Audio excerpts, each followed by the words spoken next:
Très heureux de vous retrouver pour une nouvelle lecture de tarot du dimanche. Et pendant que je brasse le jeu, j'aimerais aussi vous dire que j'ai mis à disposition maintenant sur ma boutique, sur ma page Ko-fi, vous avez le lien dans le texte qui accompagne ce réel, mes cours de méditation. Je les ai rassemblés sous forme de e-book avec une introduction à chaque leçon et puis avec les leçons et les méditations sous format audio. Donc pour vraiment une petite somme, vous pouvez accéder à ces cours de méditation. Il y en a plusieurs qui sont vraiment qui ont eu de très très bons échos et beaucoup de succès notamment sur la plateforme Insight Timer où j'enseigne et puis aussi dans le cadre des cours de méditation que je donne une fois par mois le lundi soir en direct. Voilà. Pendant ce temps, j'ai fini de brasser le jeu. Je vous souhaite la bienvenue, vous qui me rejoignez en ce moment. Et mon intention pour ce tirage, c'est que vraiment, il vous communique de la lumière. De la lumière, on a vraiment besoin de lumière, souvent pour dissiper tous les brouillards, toutes les complications, toutes les choses qui nous parasitent, et beaucoup de parasitage dans le cycle de nos pensées. Donc on a besoin de lumière dans nos pensées, on a besoin de lumière dans nos corps, on a besoin de lumière dans nos émotions, on a besoin de lumière à tous les niveaux, que ce tirage puisse vous communiquer de la lumière. Et avec cette lumière, plus de conscience et de quoi mieux diriger votre vie pour devenir de plus en plus cette personne magnifique que vous êtes au fond de vous-même et qui, tout au long de notre vie, demande à se révéler et quelque part tente d'attirer notre attention et de nous attirer vers elle, vers lui. Voilà. Alors, je pose le jeu, je le coupe et je tire la première carte. Ah, c'est intéressant, ce 7 d'épée est une carte. Vous voyez que c'est un motif un peu difficile. Vous avez ce personnage qui a l'air de s'évader du camp en volant les épées. Le 7, c'est un chiffre de mise à l'épreuve, de difficulté, mais aussi de seuil, de seuil vers une nouvelle étape de développement, de croissance, de conscience. Et l'épée, c'est tout ce qui concerne la pensée, la parole. Ce 7 d'épée, pour moi, il est extrêmement associé à la codépendance. Il est extrêmement associé, vous voyez, ce personnage vole la puissance d'autres personnages et il le fait par traîtrise. Et c'est ce qui se passe quand, dans une relation, je vais d'une certaine manière rendre l'autre dépendant de moi. Et ça peut se passer d'une manière extrêmement gentille, douce, etc. Ça peut se passer même dans des relations de parents à enfants, de mère à enfant, etc. C'est cette relation où je crois que c'est moi qui peux prendre sur moi le fardeau de la destinée de l'autre. Et en faisant ça, quelque part, je le prive de sa capacité de le faire lui-même. Peut-être à travers beaucoup de gentillesse, peut-être en rendant beaucoup service, peut-être euh, en protégeant l'autre des conséquences de ses actes, peut-être de toutes sortes de manières qui peuvent être extrêmement bien intentionnées, mais qui ont pour résultat de priver l'autre de son pouvoir et de la responsabilité de sa destinée. Chaque fois que je prends à la place de l'autre la responsabilité de sa destinée, je lui vole une partie de son pouvoir.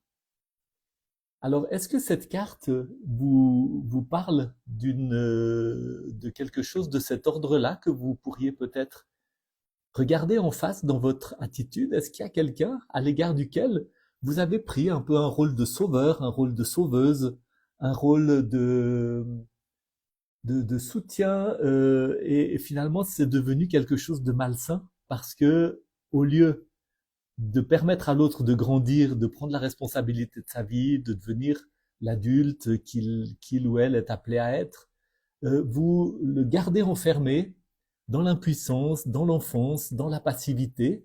Et si c'est le cas, eh bien effectivement, il y a des choses à changer. Puis peut-être aussi que c'est une carte qui vous invite à réfléchir où est-ce que peut-être quelqu'un vous prive de votre pouvoir. Vous vous êtes laissé enfermé dans une relation où il y a une forme ou une autre de dépendance, de codépendance, et il vous faut sortir de cette relation. Que vous soyez d'un côté ou de l'autre, hein, de la polarité de cette relation, que vous soyez celui ou celle qui pense avoir les réponses, la force, la capacité à la place de l'autre, que vous soyez celui ou celle qui s'est laissé enfermer dans une sorte de dépendance, de passivité face à quelqu'un qu'il perçoit comme le pourvoyeur, le sauveur, le providentiel, etc. Eh bien, si c'est le cas, si ça vous parle, sortez de ça. Sortez de ça, trouvez votre liberté. Votre destinée est unique, votre destinée est sacrée. Vous seul, pouvez prendre sur vous le fardeau de votre destinée, la responsabilité de votre destinée. Vous ne pouvez déléguer cela à personne. Et parfois, on peut être aussi codépendant par rapport à une institution. Il y a des manières, par exemple, de vivre la religion qui peuvent nous enfermer dans la passivité, dans une forme de passivité, de servitude, même de mendicité, hein, où on est là à attendre d'une institution qu'elle nous donne le sens de notre vie, les directions pour nos actions, etc. Ça peut être face à un travail, ça peut être face à un patron, ça peut être face aussi, pourquoi pas, hein, à une assurance sociale ou à l'État ou quoi que ce soit. Reprenons en main notre destinée. C'est l'appel de cette carte et c'est le seuil sacré. Quand vous prenez conscience de qu'une dynamique de cet ordre est en route dans votre existence, c'est l'appel à reprendre en main ce que les Anglais appellent votre agency. C'est la capacité d'agir dans votre propre vie et de mener votre vie vers qui vous êtes.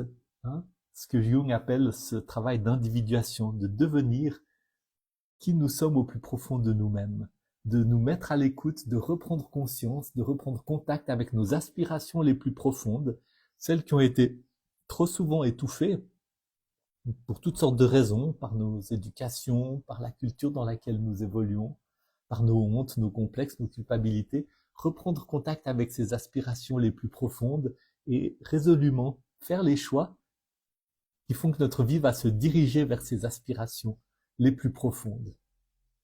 Deuxième carte, voilà, l'as de coupe.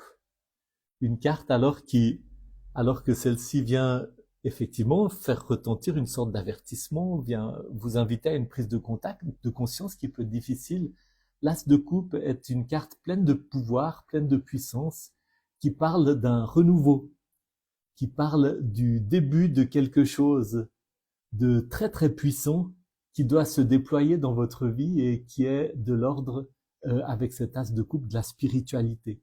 Hein, l'as de coupe, la coupe, c'est l'eau, c'est l'émotion, c'est la relation aussi, mais c'est aussi la spiritualité dans ce qu'elle a d'accueil du divin. Vous voyez cette coupe avec ses symboles, la colombe qui représente l'esprit, cette coupe qui est tendue par une main céleste, cette coupe qui jaillit et qui vient arroser la terre et créer un espace dans lequel la vie se développe, la beauté se développe. L'eau, c'est le grand solvant, c'est le grand fluide qui guérit. Quand on est plongé dans l'eau, il y a quelque chose où ça fait profondément du bien. L'eau, c'est la source de la vie.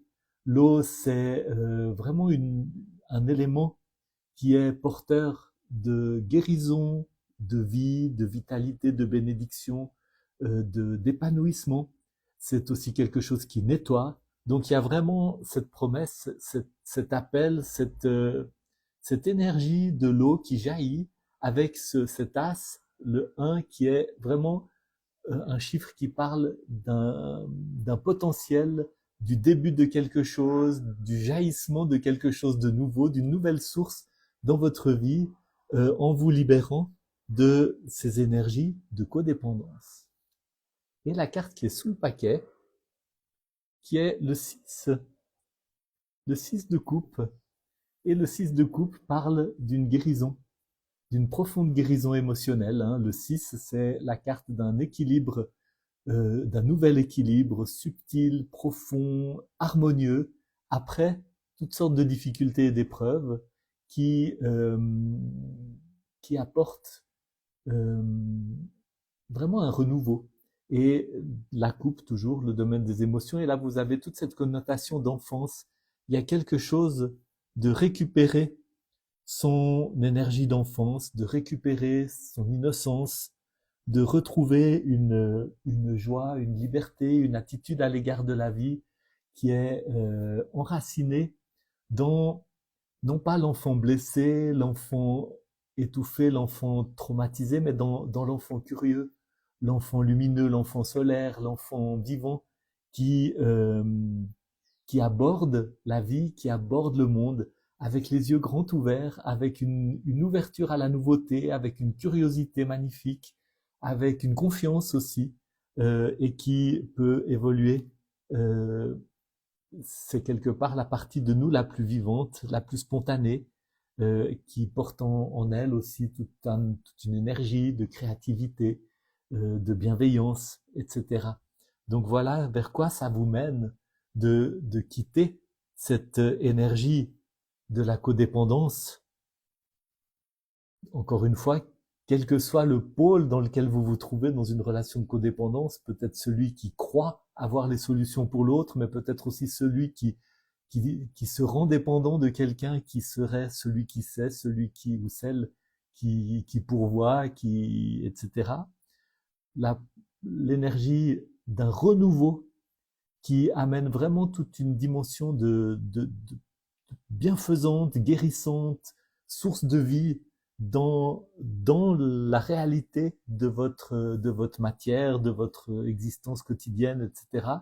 Et qui vous conduit vers une redécouverte de l'enfant en vous, de l'enfant curieux, bienveillant, ouvert à la vie, de l'enfant lumineux, de cette partie de nous qui est gardienne de notre innocence, qui est gardienne de notre créativité, qui est gardienne de tous nos potentiels.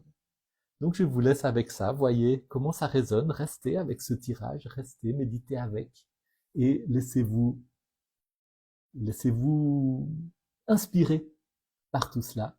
Et je vous rappelle que en suivant le lien que vous trouvez dans le texte qui accompagne ce tirage, vous pouvez accéder à toutes sortes de méditations guidées que j'ai mis en ligne, de cours qui peuvent vous aider dans ce travail d'aller à la rencontre de vous-même, d'aller à la rencontre de ces sources vives, d'aller à la rencontre de vos aspirations les plus profondes, de trouver en vous cet espace de silence, cet espace sacré dans lequel vous entrez en fait en contact avec vous-même.